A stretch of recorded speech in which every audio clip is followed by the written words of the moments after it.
نحمدہ ونصلی ونسلم علی رسولہ الکریم اما بعد فاعوذ باللہ من الشیطان الرجیم بسم اللہ الرحمن الرحیم۔ محترم ناظرین، درس قرآن کے خوبصورت پلیٹ فارم پر آج قصص القرآن کی 44ویں نشست ہے۔ آج کی اس نشست میں ہم بات کریں گے اللہ رب العالمین کے ایک اور اولو العزم پیغمبر حضرت عزیر علیہ السلام کا۔ حضرت عزیر علیہ السلام یروشلم کی تباہی یعنی بخت نصر نے یروشلم کو جو تباہ کیا، اسی زمانے میں آپ تشریف لائے۔ بعض مورخین کی رائے یہ ہے کہ جس وقت بخت نصر نے یروشلم پر حملہ کیا تو آپ کی پیدائش ہو چکی تھی۔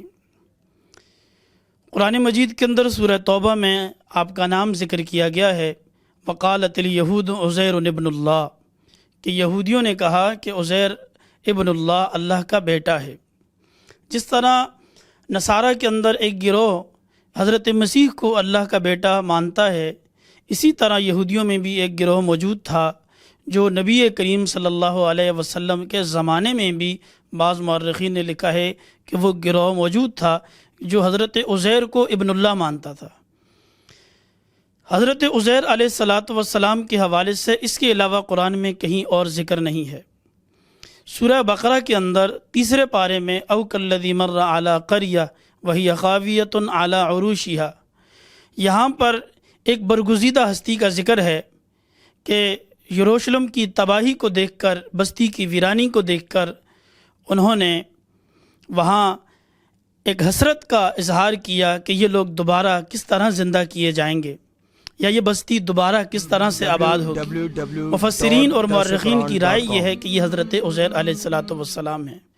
ناظرین، حضرت عزیر علیہ السلام کو اللہ نے بنی اسرائیل میں بخت نصر کے بعد بنی اسرائیل کی ہدایت کے لیے چنا، اور انہیں جو رہبانیت میں تھے، ایک راہب بن کر عبادت میں زندگی بسر کر رہے تھے، حکم ہوا کہ وہ اس ویران بستی کی طرف جائیں جسے اللہ تعالیٰ نے بخت نصر کے ذریعے سے ایک مرتبہ ہلاک کر دیا ہے۔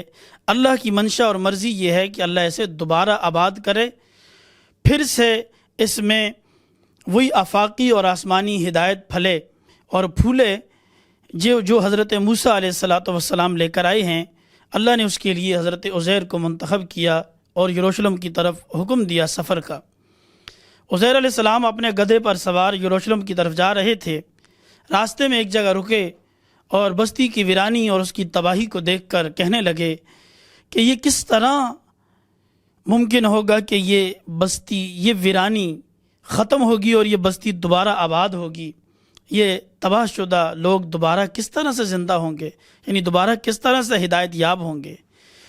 بعض مفسرین کی رائے ہے کہ آپ کے دل میں یہ خیال آیا کہ جب یہ بستی تباہ ہو چکی ہے اور اس بستی کا دوبارہ آباد ہونا ممکن نظر نہیں آتا، جو لوگ مر چکے ہیں وہ دوبارہ سے کس طرح زندہ کیے جائیں گے۔ بہرحال یہ ایک آزمائش تھی اور اللہ تعالیٰ نے کچھ راز اپنے پیارے پیغمبر پر منکشف کرنے تھے کہ حضرت عزیر علیہ السلام کی روح قبض کر دی گئی اور وہ موت کے منہ میں چلے گئے۔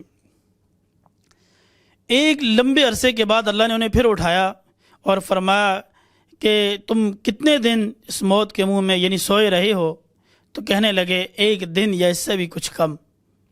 تو ان سے کہا گیا نہیں، بلکہ تم 100 سال کے عرصہ تک اس موت کے منہ میں رہے اور 100 سال کے بعد تمہیں اٹھایا گیا ہے۔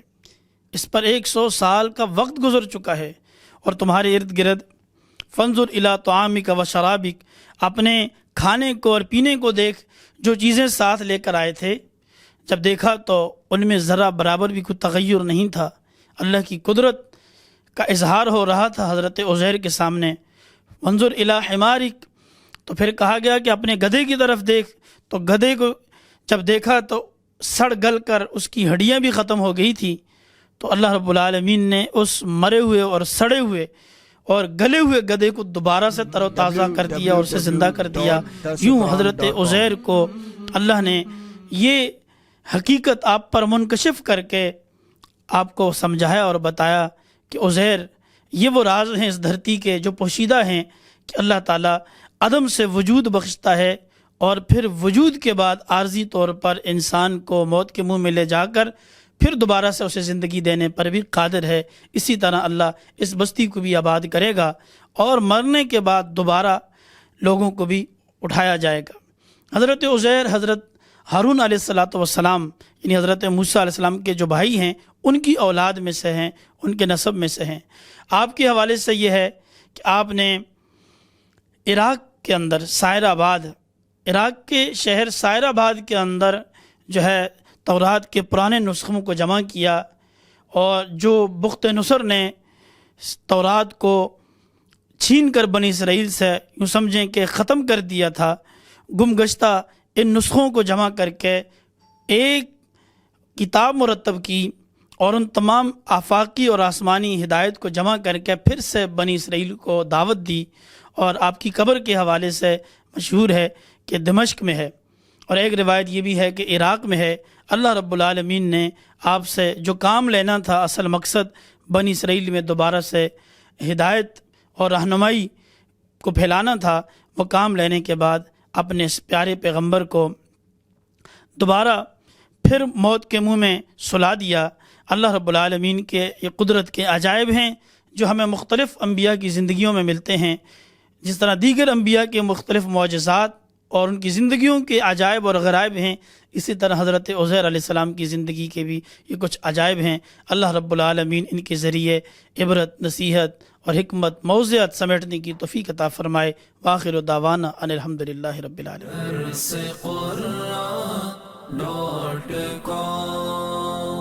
www.darsequran.com